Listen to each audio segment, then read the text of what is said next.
Welcome to Something You Can Do, a podcast for people who are hungry for action steps, for direction, for tangible, concrete ideas or instructions for things they can do. Now remember, this podcast is called Something You Can Do, not things you must do, or things you should do, or things you're able to do. Some of our action items might contradict each other, and that's because out of the many ways to live a life, some of these approaches will conflict. Some of our action items might not work for you based on your geographic location, physical ability, personal preferences, or other factors. We hope that they still inspire you to think differently and act differently when it comes to the many different ways we enrich our lives.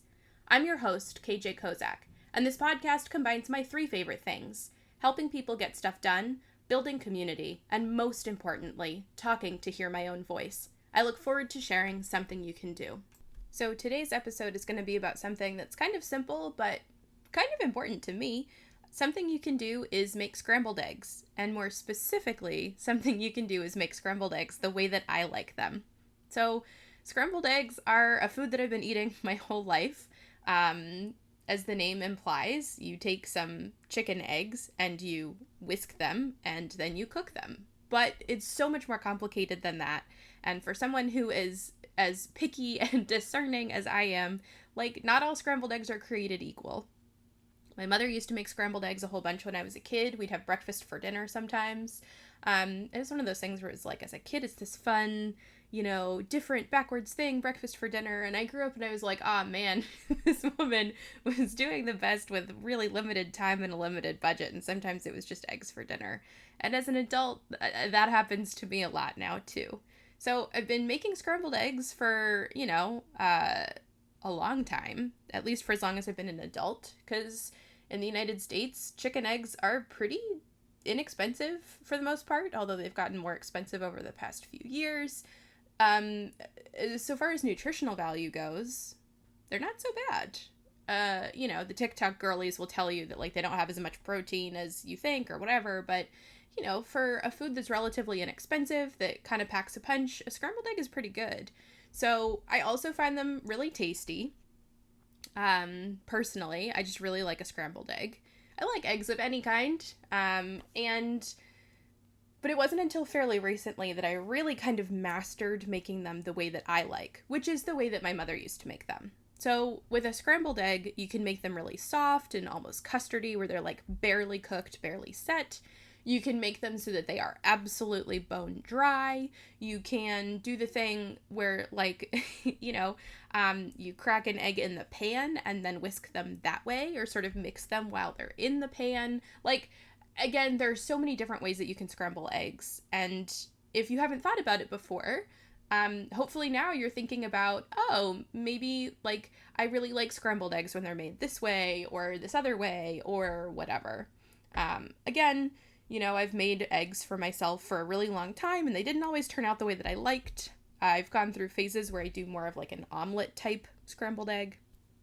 But anyway, so I'm not a chef, I'm not a nutritionist or anything like that. I'm just a person who likes eggs and has done a lot of trial and error to figure out what works. So I'm going to walk through today's Something You Can Do, which is make scrambled eggs the way that I like them. So, I like a cheesy scrambled egg that is cooked all the way but still soft, so they're not super dry, but they don't have that kind of really custardy French kind of softness to them. So what you do is you heat up your pan. I don't use nonstick pans anymore, but a lot of people will use nonstick these days. We don't have any nonstick stuff in our house because of the microplastics. Gross. But we have a pretty high quality stainless steel type, egg pan. And if you haven't seen, I don't remember all the technical terms, because again, not a chef, not a scientist either really, but I do know that if you turn the heat on and let the pan heat up a little bit, science happens so that your stainless steel pan, the food won't stick to it as easily.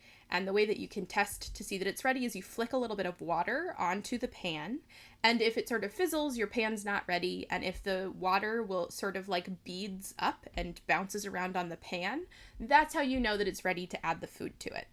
So then I add some cooking oil. My favorite is butter, but sometimes I'll use a little bit of olive oil. And I don't use a lot, just enough so that you have a fat on the pan for the eggs, to absorb or not stick or whatever. Again, not a chef, not a scientist, just a person who really likes eggs.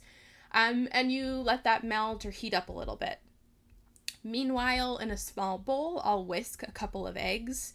2 eggs for me is like a sizable portion, but sometimes I'll do 1, sometimes I'll do more. If I'm cooking for me and my husband, I'll do like 4 eggs usually. That's usually a good balance. I like to add a little bit of water or milk, so I'll do about a tablespoon of an additional liquid into the eggs in the bowl as I'm scrambling them. And I will just use a fork to whisk in like a sort of circular motion. And I'll sometimes like pull the fork up so that you can kind of like break up any of the bigger proteins so that you don't have those like little chunkies. Because if you don't whisk your eggs as well, then you end up with those like pieces of egg white or whatever. And I don't like that. I like a uniform scrambled egg. So once you've got your eggs whisked and you have your pan hot with your fat melted in it, your fat being butter or oil or whatever else. Oh man, you could use bacon grease. That's not my favorite with scrambled eggs. I can come back to that. But anyway, so then you gently pour the whisked eggs onto the pan. Now, one of the approaches to scrambled eggs is like a low and slow, right? You don't want them to cook right away, but you want them to sizzle a little bit when they hit the pan. So if they start to cook too fast, if it's starting to like really bubble up, and I can see the eggs like cooking really quickly on the bottom, I'll turn the heat down a little bit, or I'll lift the pan off of the heat. And the next thing that I do is I sprinkle some cheese over top of the eggs. Some people will start immediately like moving them around or whatever. I will kind of let it sit for a second and I sprinkle some cheese over the top. My favorite is like a really high quality shredded cheddar cheese. I don't shred cheese fresh usually, like from a block. I'll just get like a bag of shredded cheese, but it can up your game considerably if you shred the cheese fresh. And then I will kind of give it a second, and then I'll take a rubber spatula and start to move the eggs around in the pan so that you start to see kind of the curdles of egg. I'll sort of flip it around a little bit so that the more cooked parts go on the bottom. I'll push the eggs together into the center of the pan, trying to scrape up anything on the bottom. This is where some of that trial and error kicks in, where like for me, I've been doing this for easily 10 years consistently. So I'm finally at that point where I'm like, oh, I can tell if the pan is too hot because the eggs are sticking, or if I didn't let it heat up enough. You start to kind of figure that stuff out on your own, which is honestly kind of cool character development. But, so then I'll sort of let the eggs sit in the middle of the pan, and sometimes I'll like flip the whole thing over, or sort of like fold in pieces of the egg, so that it's cooking uniformly the way that I like. If it starts to get crispy, that part has been cooking too much, but I also will look and see, like, I don't want any parts that are like undercooked or like super soft. So once you have that nice kind of like fluffy looking set egg situation, I turn off the heat and I take the eggs off of the pan and put it onto my plate. That's the way that I like scrambled eggs. It's the way that my mother makes scrambled eggs. I had bunion surgery recently, so something you can do is get your bunion fixed and have your mother come over and take care of you. And she made me scrambled eggs. She made me scrambled eggs all the time because this is one of those great like recovery foods where it's kind of soft on your stomach for me personally. Again, a real comfort food for me. And I asked her, like, hey, how do you make eggs? Because I cannot get it to work out that way. And what I just detailed to you is more or less what she does. There's some other things that you can do to, like, enhance your egg experience. You can use farm fresh eggs. We belong to a local farm share, so we pay them a bunch of money at the beginning of the farm season, and then they give us vegetables as they grow them. Because, of course, they need the money at the front so they can afford everything, you know, to grow and plant. And then they pay us back, basically. We get the return on our investment in the form of fresh vegetables every week. But we also get half a dozen eggs, and they're so fresh, and they're so delicious, and they're so wonderful. And so I usually use those eggs as like a little treat. And that absolutely ups your game. Higher quality chicken eggs absolutely are going to make for a better egg eating experience, in my personal opinion.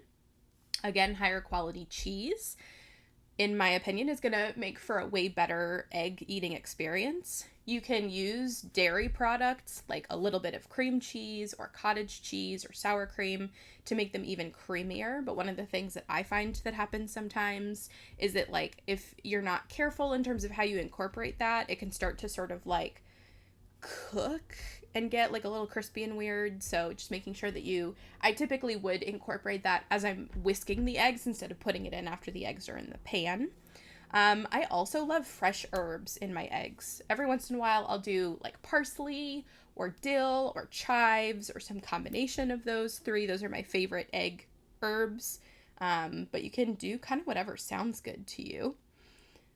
And sometimes I'll mix in some meat, but I've been trying to eat less meat and fewer processed meats. So unfortunately, the ham has had to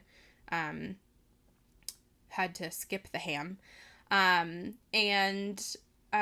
Let's see, what else do I like in my scrambled eggs? So as I mentioned before, sometimes I like doing omelet style.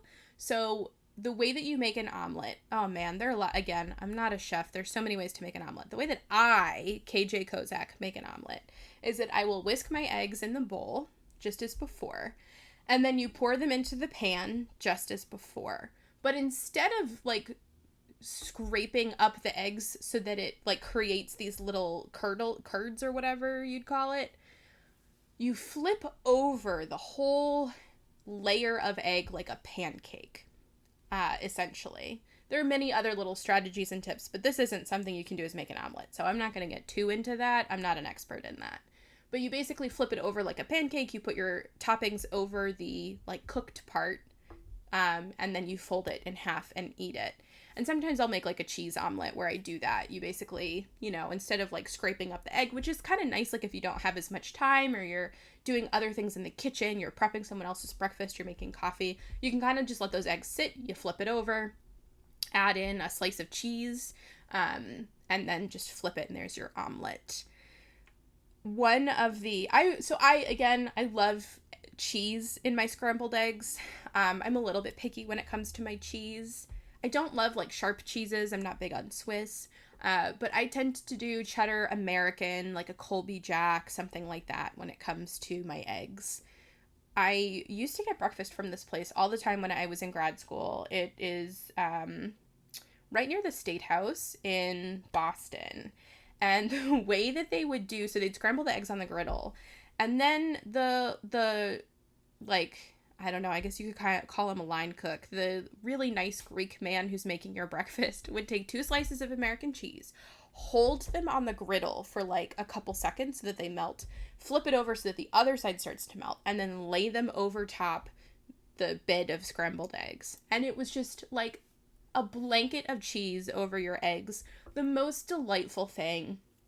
And this was usually at like 7 in the morning because I was commuting and getting really early. And it was just like such a beautiful start to my day, eating eggs in a blanket of cheese. Not the healthiest thing, not an everyday thing, and I haven't really tried doing that myself because I don't have a griddle. And as you may know, griddles work the way that they do because they operate at a particular temperature and the temperature's even, whatever. And so that's really different from what you're able to do in your house. So that's the other reason why it can be really tricky to get your eggs to taste the way that you like them in a restaurant. So the best thing that you can do is to experiment with different styles of making your eggs. If there's a way that you really enjoy your eggs, like let's say that you go to a friend's house and they cook eggs for you and you're like, oh my gosh, this is delicious. You can ask them what they do and watch them make the eggs and see like, okay, how hot is the pan? What type of pan did they use? What type of fat did they use? Butter tastes really different from oil, and canola oil is going to taste really different from olive oil or margarine. As well as how many eggs, whether they're adding something in like water or milk. If you add like a tablespoon of whole milk as you're scrambling the eggs, it's going to make them taste really different. And then what's their technique like? Are they letting the eggs kind of sit? Are they flipping them around a lot? Are they pushing them around the whole time? Again, are you doing that like low and slow where you have a really low heat and you're taking a long time to let them cook? you'll start to find all of the associations between like these different techniques and how your eggs come out. So, finally, I think that a really important part of talking about scrambled eggs is what you eat with your scrambled eggs. And I am an equal opportunity breakfast food person. I love potatoes, I love hash browns, I love pancakes. Usually I'll just do a piece of whole wheat toast if it's a morning. One of the other things I've been doing is having my eggs with a light salad of arugula with a little bit of olive oil and lemon and then Parmesan. And it's really nice because you get that kind of like sharpness and acidity of this little salad contrasted against the like creamy softness of your scrambled eggs. I also really like scrambled eggs with bacon. Yeah, I just really love breakfast foods. I'll probably talk more about them in future episodes of this podcast. But if you haven't noticed, this isn't just about, it's never just about one thing. It's the annoying sort of ulterior motive of this podcast, right? Like, it's not just about scrambled eggs. Part of why this is so important to me is because it's combining, like, these elements of my family and my upbringing. What are the things that are really nostalgic for me? How have I talked to members of my family or friends or things like that to learn more about the ways that they do these really simple things to help me figure out how I like doing these simple things? And then again, this trial and error, a big theme in my life right now. I've been a functioning adult for about 10 years, and all of these things are beginning to be second nature to me. Like, my scrambled eggs used to not always come out exactly the way I wanted them. And it's been a decade of making scrambled eggs and noticing what worked and noticing what didn't work and sort of building up all those habits over time. And now, in my personal opinion, my scrambled eggs come out pretty much the way I want every single time. And that's just a function of life and learning and experience. So why would you make scrambled eggs the way that I like them? Well, if you're my husband, you might do that because I like them that way better than the way that you usually make scrambled eggs. And so I would just personally really appreciate it. You might also do it because it's just a different way to try scrambled eggs. Maybe you're looking for a safe food, right? Some of us with chronic health issues or like neurodiversity are really particular about textures and foods. For a lot of my life, I've had digestive problems that made it so that having like kind of soft, bland foods was really important for me. And so this was one that was really useful. Maybe you recently had a dental procedure and so you need a soft food to add to your repertoire and you've gotten really sick of the way that you've used to make scrambled eggs. And maybe you're just looking for a nice, simple morning routine that adds a comfortable, homey breakfast for you. Or maybe it's a weeknight and you don't feel like cooking something that takes a lot of time and you've got some eggs and some cheese in your fridge and you want to give it a shot for breakfast, for dinner. So those are some reasons why you might try making scrambled eggs the way that I specifically like them. So I think that that's all I have to say. This episode also demonstrates that I can, in fact, talk for a very long time about kind of anything. It's been 15 minutes of me talking about scrambled eggs the way I like them. So if you're a chef or a nutritionist or a registered dietitian and you take umbrage with something that I've said, or you think that I said something seriously wrong, or you'd like to just kind of add to this conversation, I'd love to hear from you. You can find us on social media. On Instagram, we are at Something You Can Do podcast. And let's keep this conversation about scrambled eggs going, because something you can do is find a comfortable, homey food that you enjoy and figure out how to make it exactly the way that you like it. Thank you so much for listening to all of this talk about scrambled eggs, and I look forward to talking to you again soon about something you can do.